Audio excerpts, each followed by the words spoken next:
नमस्कार दोस्तों, मैं हूं रेलवे पंचमैन अंकुश। दोस्तों स्वागत है एक और नए वीडियो में।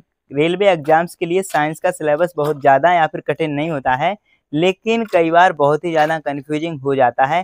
स्पेशली जब हम कोई एक टॉपिक पढ़ते हैं तो जब अगला टॉपिक पढ़ते हैं तो पिछला वाला भूल जाते हैं। आज मैं आपको बताऊंगा कि आपको कैसे साइंस को systematically step by step complete करना है, कौन से टीचर्स बेस्ट रहने वाले हैं और कौन से टॉपिक इंपॉर्टेंट होते हैं, कौन सा टॉपिक पहले पढ़ना है फिर कौन सा टॉपिक पढ़ना है, किस तरीके से आपको फिजिक्स, केमिस्ट्री और बायोलॉजी की तैयारी करनी है और इसके लिए आपको कौन सी बुक परचेस करनी है और साथ ही मैंने कैसे प्रिपरेशन करी थी, आपको सारी की सारी स्ट्रेटजी इस वीडियो में बताने वाला हूं। तो दोस्तों अगर आप भी साइंस से परेशान हैं, पिछला टॉपिक भूल जाते हैं, तो ये वीडियो आपके लिए बहुत ही इंपॉर्टेंट होने वाली है और इस वीडियो की स्ट्रेटजी काफ़ी ज़्यादा लंबी हो सकती है। तो अगर आपको आपके हर एक डाउट को क्लियर करना है और अच्छे से साइंस को कंप्लीट करना है तो इस वीडियो को पूरा देखना पड़ेगा।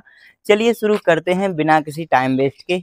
ये सारी स्ट्रेटजी आपको पेज पे लिख के बताएंगे, लेकिन उससे पहले कुछ इंपॉर्टेंट बातें आपको बताते हैं। सबसे पहले बात करते हैं हम प्रॉब्लम्स की। प्रॉब्लम है भूल जाना। सबसे बड़ी दिक्कत होती है कि जब हम कोई अगला टॉपिक पढ़ते हैं तो पिछला भूल जाते हैं। एक्चुअल में साइंस एक ऐसा सब्जेक्ट है जिसमें लिंक बनाना पड़ता है। जैसे अगर आपने फोर्स वाला चैप्टर पढ़ा तो मोशन और एनर्जी वाला चैप्टर ऑटोमेटिकली आपको बहुत ही जल्दी समझ में आएगा। लेकिन अगर आप कोई सा भी टॉपिक उठा के सीधा रट्टा मारने लग जाते हो तो फिर आप पिछला टॉपिक भूल जाते हो। मैं भी पहले साइंस से डरता था। फिजिक्स के न्यूमेरिकल्स, बायोलॉजी के टर्म्स मुझे याद नहीं रहते थे, लेकिन फिर मैंने इसी स्ट्रेटजी का प्लान बनाकर अपनी तैयारी करी थी। तो चलिए वही स्ट्रेटजी आपको बताने वाला हूं, तो शुरू से लेकर एंड तक जरूर देखिएगा। तो चलिए शुरू करते हैं, लेकिन उससे पहले अगर आपने चैनल को सब्सक्राइब नहीं किया है तो सब्सक्राइब जरूर कर लें, साथ ही बेल आइकन भी प्रेस कर लें जिससे कि आने वाले सभी नोटिफिकेशन मिलते रहें। तो दोस्तों ये है वो साइंस की स्ट्रेटजी जो कि आपके लिए बहुत ही शानदार होने वाली है। और ये जो मैं स्ट्रेटजी बताने वाला हूँ ये जनरली रेलवे के एग्जाम्स के लिए ही है, जैसे कि railway group D, ALP technician का ग्रेड 3। और जो टोटल क्वेश्चंस इन एग्जाम्स में पूछे जाते हैं, ग्रुप डी में टोटल 25 क्वेश्चंस 25 मार्क्स के पूछे जाते हैं और टोटल ये 100 मार्क्स का एग्जाम होता है। वही अगर एएलपी सीबीटी 1 की बात करें तो 75 मार्क्स का पूरा एग्जाम होता है, जिसमें 25 क्वेश्चंस आते हैं सिर्फ साइंस के ही। वही अगर टेक्नीशियन ग्रेड 3 की बात करें तो 100 क्वेश्चंस इसमें पूछे जाते हैं, जिसमें से 40% यानी कि 40 क्वेश्चन साइंस के पूछे जाते हैं। तो ग्रुप डी में 25 क्वेश्चंस, एएलपी सीबीटी 1 में 25 क्वेश्चन और टेक्नीशियन ग्रेड 3 में 40 क्वेश्चंस की ये साइंस पूछी जाती है। और ये जनरल साइंस पूछी जाती है जो क्लास 10th की साइंस होती है। तो 9th और 10th की मिलाकर जो साइंस होती है वही सिर्फ इसमें पूछी जाती है। और फिजिक्स, केमिस्ट्री और बायोलॉजी ये 3 पोर्शन ही सिर्फ इसमें पूछे जाते हैं। अब अगर हम बात करें इसके स्टडी मोड की तो आपको सिर्फ ऑनलाइन बेस्ट रहेगा। अगर आप ऑनलाइन पढ़ाई करेंगे तो आपके लिए बेस्ट रहेगा। आपको जब ऑफलाइन जाते हैं तो आपका समय भी बर्बाद होता है आने जाने का, साथ ही फिक्स टाइमिंग रहती है। अगर उस टाइम पे आपको टाइम नहीं मिला जाने का तो फिर आपकी कोचिंग मिस हो जाती है या फिर किसी वजह से नहीं जा पाते। लेकिन ऑनलाइन में क्या रहता है कि आपकी क्लासेस रिकॉर्ड रहती हैं, तो अगर मिस भी कर दिया तो आप 1-2 घंटे बाद या अगले दिन कभी भी देख सकते हो, तो वो चीज़ आपकी छूटती नहीं है। और ऑनलाइन में अगर आपको कोई चीज़ दोबारा पढ़नी है तो दोबारा से वो वीडियो आप देख सकते हो। तो ये ऑनलाइन का फायदा रहता है। और आप या तो यूट्यूब से या फिर बैच से पढ़ सकते हो। मेरे हिसाब से अब आज के समय पे यूट्यूब पे उतना अच्छा सिलेबस जो है वो आपको समझ में नहीं आएगा, क्योंकि अभी जो टेक्निकल बोर्ड आने लगे हैं और जो पहले की वीडियो डली हैं वो डिजिटल बोर्ड पे नहीं डली हैं। तो आपको जो बैच है टीचर्स का वो बैच लेना ज़्यादा सही रहेगा। तो आपको जिस भी टीचर से पढ़ना है उनका आप बैच लीजिए, मैं यही प्रेफर करूंगा। और उनके एप्लीकेशन रहते हैं तो एप्लीकेशन डाउनलोड करके आप उनका बैच लेकर पढ़ सकते हैं, क्योंकि स्टेप बाय स्टेप आपको सभी पढ़ना है। और जो आपका रिकॉर्डेड बैच होता है आपको रिकॉर्डेड बैच ही लेना है, जो वीओडी बैच होता है, वीडियो ऑन डिमांड, मतलब पहले से सारी की सारी वीडियो डली रहती हैं। तो आपको जो मैं स्टेप बाय स्टेप ये बताने वाला हूँ कि किस चैप्टर को पहले पढ़ना है, किसको उसके बाद पढ़ना है, तो आप रिकॉर्डेड कोर्स लेंगे तो आप उसको पढ़ सकेंगे। अब अगर हम बेस्ट टीचर की बात करें तो मैंने जिससे पढ़ा था वो है काजल मैम, जो कि केमिस्ट्री और बायोलॉजी पढ़ाती थी, और उन्हीं के साथ अंकुर सर हैं जो कि फिजिक्स पढ़ाते थे। तो मैंने इन दोनों टीचर से और मैम से पढ़ा है।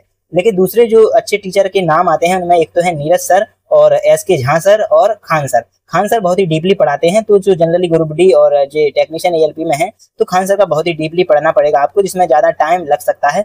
तो अगर आपको इन 3 में से समझ में नहीं आता है तो खान सर से आप पढ़ सकते हैं, नहीं तो फिर आप पहले या दूसरे नंबर पे जो टीचर हैं उनसे पढ़ सकते हैं। और जो बिहारी जितने भी हैं वो एसके झा सर से पढ़ेंगे तो ज़्यादा समझ में आएगा। तो ये 4 टीचर मैं रिकमेंड करूंगा जिनसे भी आपको पढ़ना हो। बाकी अगर आपकी पसंद के और कोई टीचर है तो उनसे भी आप पढ़ सकते हैं। अगर हम बुक की बात करें तो आपको सिर्फ प्रीवियस ईयर क्वेश्चंस की बुक लेनी है, जैसे कि यूथ कंपटीशन टाइम्स की बुक आती है या फिर किरण पब्लिकेशन की बुक आती है, जिसमें आपके 2022 में जो एग्जाम हुए थे वो और इससे पहले जितने भी एग्जाम्स हुए थे उन सभी के प्रीवियस ईयर के क्वेश्चंस उसमें दिए रहते हैं और साथ ही सॉल्यूशन के साथ भी दिए रहते हैं। वही मैंने जो इसकी डिस्क्रिप्शन में टेलीग्राम की लिंक है तो उसको ज्वाइन करके मैंने साइंस के नोट्स डाल दिए हैं, तो वहां से आप साइंस के नोट्स भी डाउनलोड कर सकते हैं, जिसमें केमिस्ट्री और फिजिक्स और बायोलॉजी तीनों के मैंने नोट्स डाल दिए हैं, जो कि काजल मैम और अंकुर सर द्वारा बनाए गए हैं।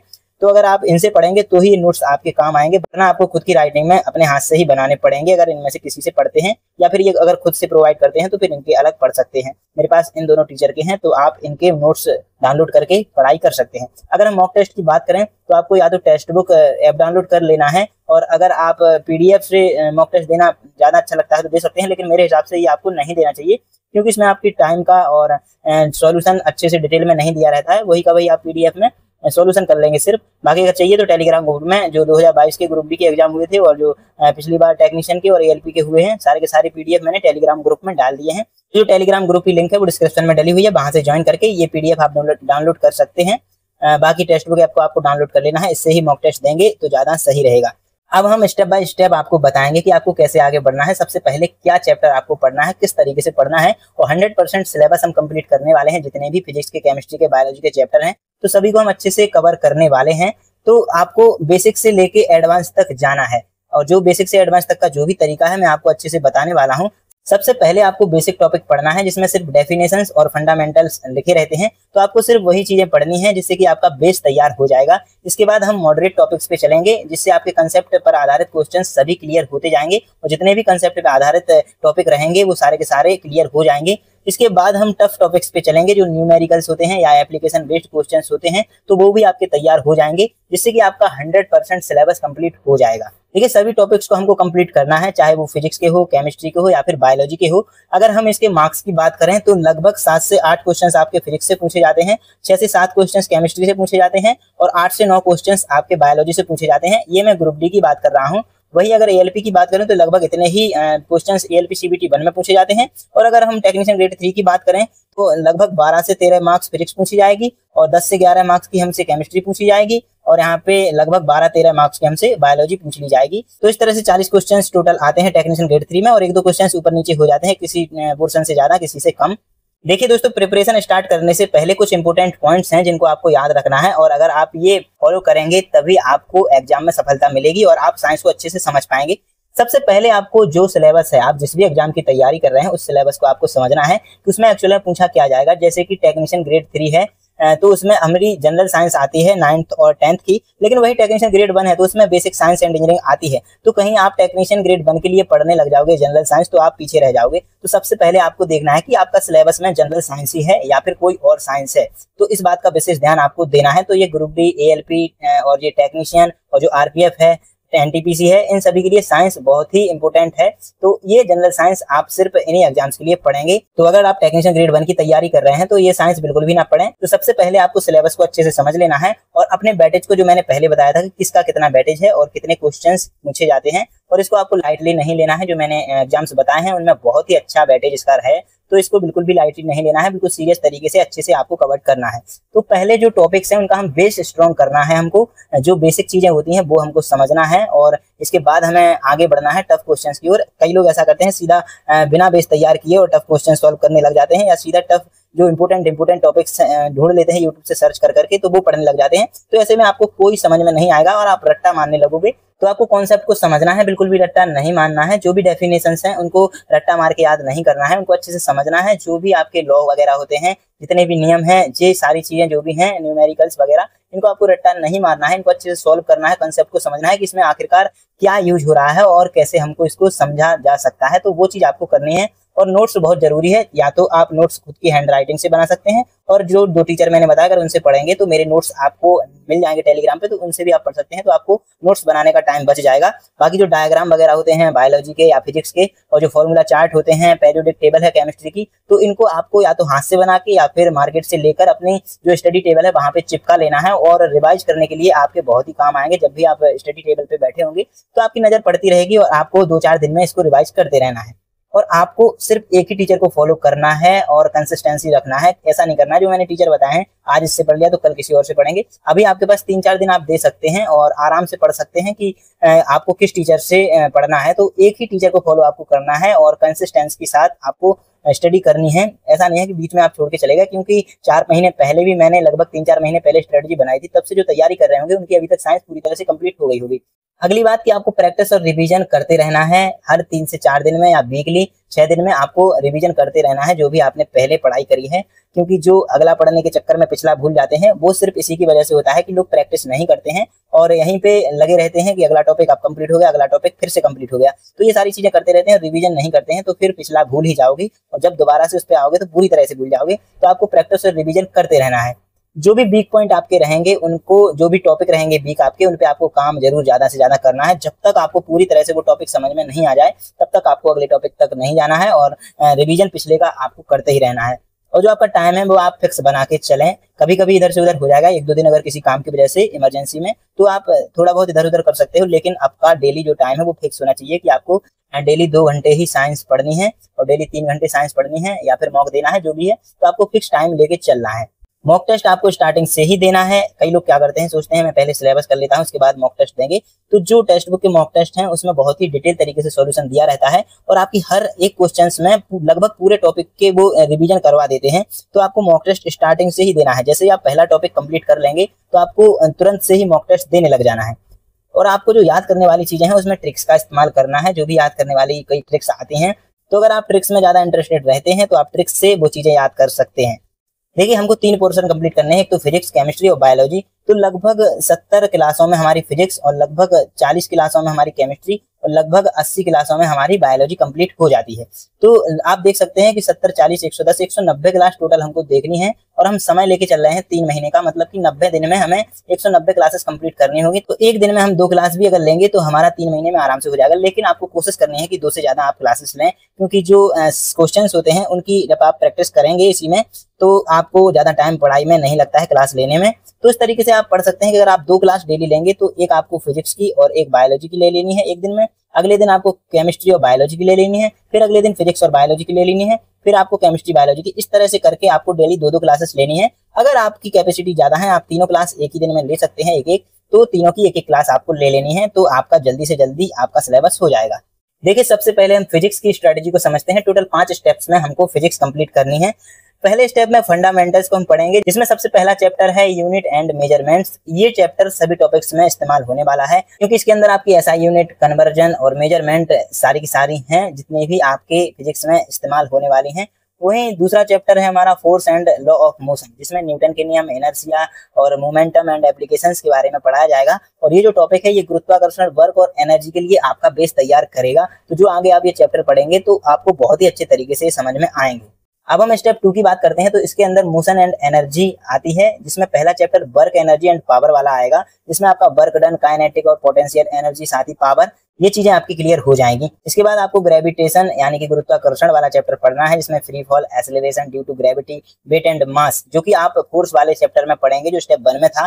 तो फोर्स वाला चैप्टर अगर आप अच्छे से पढ़ेंगे तो ऑटोमेटिक आपको ये अच्छे से समझ में आएगा और जल्दी समझ में आएगा, क्योंकि बेस ऑलरेडी आप तैयार कर चुके हैं। तो आपका ये स्टेप 2 कंप्लीट हो जाएगा। इसके बाद आपको स्टेप 3 में आ जाना है, जिसमें प्रेशर और वेव्स वाली चीजें हैं, जो कि पहला चैप्टर इसमें रहेगा प्रेशर, जिसमें लिक्विड, गैस और एटमॉस्फेरिक प्रेशर के बारे में पढ़ाया जाएगा। और ये जो गुरुत्वाकर्षण और बल वाला ऊपर आपने चैप्टर पढ़ा था उससे जुड़ा हुआ चैप्टर है। अगर वो अच्छे से पढ़ेंगे तो प्रेशर आपको बहुत ही जल्दी समझ में आएगा। इसके बाद अगला चैप्टर आएगा वेव्स एंड साउंड। इसमें मोशन और एनर्जी का यूज होता है, जो आप ऊपर पढ़ के आए थे। और जो टाइप्स ऑफ वेव्स हैं, साउंड प्रॉपर्टीज हैं और स्पीड ऑफ साउंड है, ये सारी चीजें इसके अंदर पढ़ाई जाएंगी। तो आप जो स्टेप 1 है और स्टेप 2 है उसको अच्छे से पढ़ेंगे तो आपको स्टेप 3 वाले चैप्टर ऑटोमेटिक बहुत ही जल्दी और अच्छे से समझ में आएंगे। इसके बाद आपको स्टेप 4 में आ जाना है, जिसमें हीट, लाइट एंड इलेक्ट्रिसिटी के बारे में चैप्टर्स रहने वाले हैं, जिसमें पहला चैप्टर आपको हीट पढ़ना है, जिसके अंदर temperature, heat transfer, conduction, convention और रेडिएशन के बारे में आपको पढ़ाया जाएगा।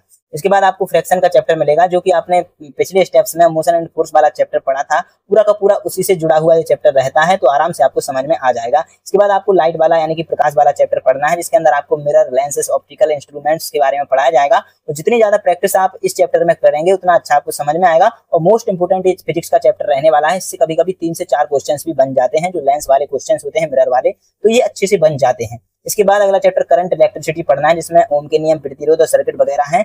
और इसमें आपका मैथ का इस्तेमाल ज्यादा होगा और मैथ से जुड़ा हुआ ये चैप्टर आप मान सकते हैं, क्योंकि बहुत ही ज्यादा इसमें क्वेश्चंस पूछे जाते हैं। उसके बाद अगला चैप्टर आएगा magnetism and magnetic effects of electric current, यानी कि आपको जितने भी चुंबक की चीजें हैं सारी इसमें पढ़ाई जाएंगी, और जो करंट इलेक्ट्रिसिटी वाला पिछला चैप्टर गया है उसी से रिलेटेड आपके कंसेप्ट का इस्तेमाल इसमें होगा। इसके बाद स्टेप 5 यानी कि फिजिक्स का लास्ट स्टेप्स आएगा, जिसमें आपको डेली लाइफ की साइंस पढ़नी है, जिसमें साइंटिफिक इंस्ट्रूमेंट जो होते हैं उनको आपको पढ़ना है, साथ ही इन्वेंशंस और जो इम्पोर्टेंट डिस्कवरीज हुई हैं उन सभी को आपको याद करना है। बेसिकली ये याद करने वाला स्टेप 5 रहने वाला है, तो इसमें आप ट्रिक्स का यूज कर सकते हैं अगर आपको कहीं से भी ट्रिक्स मिल जाती हैं, वरना आपको डायरेक्ट ही याद कर लेनी है। इसके बाद सोर्सेस ऑफ एनर्जी, जितने भी हमारी ऊर्जा के स्रोत हैं वो सारे के सारे आपको याद कर लेने हैं। यहाँ से आपकी जो फिजिक्स है वो पूरी तरह से कंप्लीट हो जाएगी और बड़े ही आराम से आपको हर एक चीज क्लियर हो जाएगी। बस जो आपके पिछले स्टेप्स हैं उनको आपको रिवाइज करते रहना है। इसके बाद हमें सेकंड केमिस्ट्री की स्ट्रेटजी पे आते हैं, जिसमें टोटल 3 स्टेप्स हैं। जिसमें पहले स्टेप्स में आता है बेसिक केमिस्ट्री। बेसिक केमिस्ट्री में पहला टॉपिक आता है मैटर एंड इट्स स्टेट्स, मतलब कि पदार्थ और इनकी अवस्थाएं, जिसमें सॉलिड, लिक्विड, गैस, प्लाज्मा, ये सब चीजें पढ़ाई जाती हैं। और ये जो केमिस्ट्री है इसकी रिएक्शन में इस्तेमाल होता है और ये केमिस्ट्री का बेस होता है। सबसे पहले आपको यही चैप्टर पढ़ना है, जिससे कि आपका आगे हर एक चीज क्लियर पहले से रहे। दूसरा चैप्टर आएगा एटम्स एंड मॉलिक्यूल्स, जिसमें आपके डाल्टन के थ्योरीज और एटॉमिक स्ट्रक्चर वगैरह पढ़ाए जाएंगे। ये केमिकल रिएक्शन और बॉन्डिंग के लिए बहुत ही इंपॉर्टेंट चैप्टर है और ये रिएक्शंस के लिए बेस आपका बनाएगा।